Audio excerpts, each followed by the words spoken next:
wiring on the motor. I've also repaired the wiring on the other one. I haven't given this one a proper test yet, just waiting for some more silicone oil to arrive. But once that arrives, then this will be back up and ready. What I'm planning to do is take Jodie B for a deep test.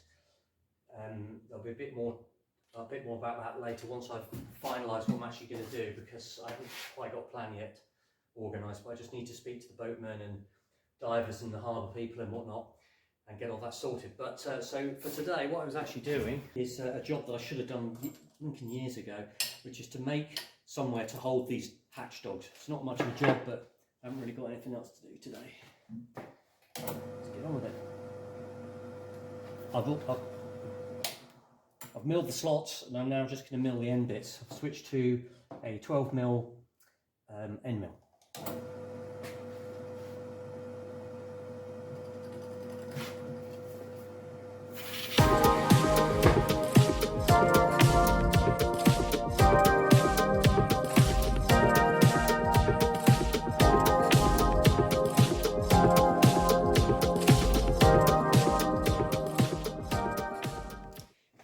See how it looks. Clamped it straight down to the table. It was easiest putting the thingy bob on.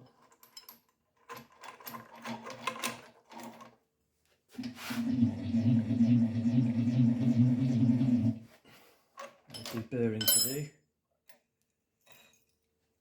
Quite a lot of deburring to do actually. Is it going to work?